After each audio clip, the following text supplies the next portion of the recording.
മക്കളെ, ഇതിൽ ഈ ഒരു വീഡിയോ കാണുന്ന മക്കളെല്ലാവരും ഇപ്പോൾ SSLC കഴിഞ്ഞിരിക്കുകയാണെങ്കിൽ കൂടെ നിങ്ങൾ ഓൾറെഡി പ്ലാൻ ചെയ്ത് വെച്ചിട്ടുണ്ടാകും നിങ്ങൾക്ക് എന്തായാലും MBBS എടുക്കണം ആൻഡ് അത് കഴിഞ്ഞൊരു ഡോക്ടർ ആവണം എന്നൊക്കെ തീരുമാനിച്ച് വെച്ചിരിക്കുന്ന മക്കളായിരിക്കും. അപ്പോൾ നിങ്ങൾ അതിനെക്കുറിച്ച് തീർച്ചയായിട്ടും അന്വേഷിച്ചിട്ടുണ്ടാകും. അപ്പോൾ നിങ്ങൾ അന്വേഷിച്ചപ്പോൾ നിങ്ങൾക്ക് മനസ്സിലായിട്ടുണ്ടാകും ഇങ്ങനെ MBBSന് പഠിക്കണമെന്നുണ്ടെങ്കിൽ +1 +2 കംപ്ലീറ്റ് ചെയ്യണം. അല്ലെങ്കിൽ നിങ്ങൾ നമ്മുടെ ചാനലിൽ തന്നെ ഈ വീഡിയോ കണ്ടിട്ടുണ്ടാകും. +1 +2 കംപ്ലീറ്റ് ചെയ്ത് നീറ്റ് എന്ന് പറയുന്ന ഒരു എൻട്രൻസ് എക്സാം എഴുതണം. അങ്ങനെ നിങ്ങൾ നിങ്ങളുടെ പാരൻസിനോട് സംസാരിച്ചപ്പോഴാണെങ്കിലും ചിലപ്പോഴെങ്കിലും നിങ്ങൾ കേട്ടിട്ടുള്ളൊരു കാര്യമായിരിക്കും ഈ നീറ്റ് എക്സാം ക്വാളിഫൈ ചെയ്യണമെന്നുണ്ടെങ്കിൽ സെപ്പറേറ്റ് അല്ലേ, നിങ്ങളോട് അല്ലെങ്കിൽ നിങ്ങൾ ഏതെങ്കിലും ഫ്രണ്ട്സിനോടോ റിലേറ്റീവ്സിനോടൊക്കെ സംസാരിക്കുമ്പോൾ അവർ പറഞ്ഞിട്ടുണ്ടാകും അതിന് സെപ്പറേറ്റ് കോച്ചിങ് പോകണം, നീറ്റിന് സെപ്പറേറ്റ് ആയിട്ട് തന്നെ പഠിക്കണം എന്ന് നിങ്ങൾ കേട്ടിട്ടുണ്ടാവും. പക്ഷേ കുറച്ച് പേരെങ്കിലും നിങ്ങളോട് പറഞ്ഞിട്ടുണ്ടാവും +1 +2ൻ്റെ കൂടെ തന്നെ പഠിച്ച് നിങ്ങൾക്ക് നീറ്റ് എക്സാം ക്വാളിഫൈ ചെയ്യാൻ പറ്റും. അപ്പോൾ ഇങ്ങനൊരു സംശയം എൻ്റെ മക്കളുടെ മനസ്സിലുണ്ടോ? +1 +2ൻ്റെ കൂടെ പഠിച്ച് ഫസ്റ്റ് അറ്റംപ്റ്റിൽ തന്നെ നീറ്റ് ക്രാക്ക് ചെയ്യാൻ പറ്റുമോ, അതോ അതിന് സെപ്പറേറ്റ് കോച്ചിങ് പോയാൽ മാത്രമേ +1 +2 ഒക്കെ കഴിഞ്ഞ് ഇതിനു വേണ്ടി മാത്രം പഠിച്ചാലാണ് നീറ്റ് കിട്ടുക? അങ്ങനെ ഒരു സംശയം എൻ്റെ മക്കളുടെ മനസ്സിലുണ്ടെങ്കിൽ തീർച്ചയായിട്ടും നിങ്ങൾ കമൻറ്റ് ചെയ്യാം. ഓക്കെ, അപ്പോൾ അതിൻ്റെ ആൻസർ വളരെ സിമ്പിളാണ്. നിങ്ങൾ വളരെ ഡിറ്റർമൈൻഡാണ്, നിങ്ങൾ ഫസ്റ്റ് അറ്റംപ്റ്റിൽ തന്നെ നിങ്ങൾക്ക് ക്രാക്ക് ചെയ്യാൻ പറ്റും എന്ന് നിങ്ങൾ തോന്നുന്നുണ്ടെങ്കിൽ, ആ ഒരു കോൺഫിഡൻസ് നിങ്ങൾക്കുണ്ടെങ്കിൽ, ആ ഒരു ആഗ്രഹം നിങ്ങൾക്കുണ്ടെങ്കിൽ തീർച്ചയായിട്ടും നിങ്ങൾക്ക് ഫസ്റ്റ് അറ്റംപ്റ്റിൽ നിങ്ങളുടെ നീറ്റ് എക്സാം ക്വാളിഫൈ ചെയ്യാൻ പറ്റും.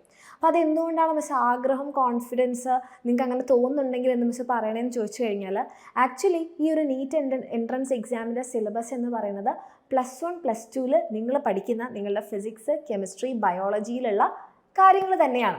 നിങ്ങൾക്ക് 98% അല്ലെങ്കിൽ 99% NCERTയിലുള്ള കാര്യങ്ങളാണ് നിങ്ങളുടെ നീറ്റ് എക്സാമിന് വരും. അപ്പോൾ ശരിക്കും നിങ്ങളുടെ ഈ നീറ്റ് എക്സാമിന് വേണ്ടിയിട്ട് +1 +2ൻ്റെ കൂടെ കുറച്ച് എക്സ്ട്രാ നീറ്റിന് വരുന്ന ക്വസ്റ്റ്യൻസൊക്കെ പ്രാക്ടീസ് ചെയ്ത് ആ ഒരു രീതിയിൽ നിങ്ങൾ ഒന്ന് കോച്ചിങ്ങിന് പോവുകയാണെന്നുണ്ടെങ്കിൽ തീർച്ചയായിട്ടും നിങ്ങൾക്ക് എക്സാം ക്വാളിഫൈ ചെയ്യാൻ പറ്റും. അതിനുവേണ്ടി സെപ്പറേറ്റ് ഒരു വർഷം നിങ്ങൾ കൊടുക്കേണ്ട ആവശ്യമില്ല. അവിടെയാണ് മിസ് ആദ്യം പറഞ്ഞ പോയിന്റ്.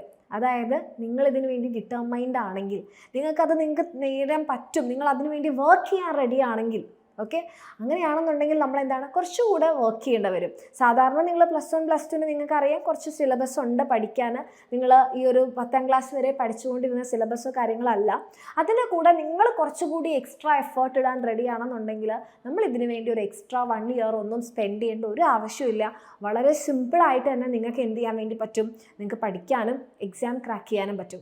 അതിന് നിങ്ങൾക്ക് ഒരു ചെറിയ രീതിയിലുള്ള നിങ്ങൾക്ക് ഹെൽപ്പ് വേണ്ട വരും. നമ്മുടെ എക്സാമിനേൻ്റെ കൂടെയാണെങ്കിൽ നിങ്ങൾക്ക് +1 നിങ്ങളെ നീറ്റ് എക്സാമിന് വേണ്ടി റെഡിയാക്കാൻ നമ്മുടെ പൃഥ്വി ബാച്ച് ഉണ്ട്. ഇനി അതല്ല എന്നുണ്ടെങ്കിൽ നിങ്ങൾക്ക് നിങ്ങളുടേതായ രീതിയിൽ നിങ്ങൾക്ക് പഠിക്കാൻ പറ്റും. അതല്ല വേറെ എവിടെയെങ്കിലും ആണെങ്കിലും നിങ്ങൾക്ക് പഠിക്കാൻ പറ്റും. നമ്മുടെ എക്സാമിനേൻ്റെ കൂടെയാണെങ്കിൽ നമ്മുടെ പൃഥ്വി ബാച്ച് ഉണ്ട്. ഓക്കെ, ഇനി നിങ്ങൾക്ക് ഇനിയിപ്പോൾ പഠിച്ചു, നിങ്ങൾ നല്ല പോലെ തന്നെ എഴുതി, പക്ഷേ നിങ്ങൾ വിചാരിച്ച കോളേജോ അല്ലെങ്കിൽ അങ്ങനെ എന്തെങ്കിലും കിട്ടാത്ത അവസരത്തിൽ നിങ്ങൾക്ക് വേണമെങ്കിൽ റിപ്പീറ്റ് ചെയ്യാം. അതല്ലാതെ നിങ്ങൾ ചിലപ്പോൾ പല ആൾക്കാരും പറഞ്ഞത് കേട്ടതുപോലെ ഇങ്ങനെ സെപ്പറേറ്റ് ആയിട്ട് +1 +2 കഴിഞ്ഞ് ഒരു വർഷം നീറ്റ് കോച്ചിങ്ങിന് വേണ്ടി പോയാൽ മാത്രമേ നീറ്റ് കിട്ടുള്ളൂ, അങ്ങനൊരു അവസ്ഥയില്ല. അങ്ങനെ ഒരു തെറ്റിദ്ധാരണയുള്ള നിങ്ങളുടെ ഫ്രണ്ട്സിലേക്കൊക്കെ ഈ ഒരു വീഡിയോ അയച്ചു കൊടുക്കുക. ആൻഡ് നിങ്ങൾ റെഡി ആണെന്നുണ്ടെങ്കിൽ നിങ്ങൾക്ക് നല്ല അടിപൊളിയായിട്ട് പഠിക്കാനും ഒറ്റ അറ്റംപ്റ്റിൽ തന്നെ, അതായത് ഫസ്റ്റ് അറ്റംപ്റ്റിൽ തന്നെ നിങ്ങൾക്ക് ക്രാക്ക് ചെയ്യാനും പറ്റും. അതിന് ഹെൽപ്പ് ചെയ്യാൻ നമ്മുടെ എക്സാമിനറും ഉണ്ടാകും. അപ്പം നിങ്ങൾ തീരുമാനിക്കുക നിങ്ങൾക്ക് എന്താണ് വേണ്ടതെന്നുള്ളത്. അടിപൊളിയായിട്ട് തന്നെ പഠിക്കാം.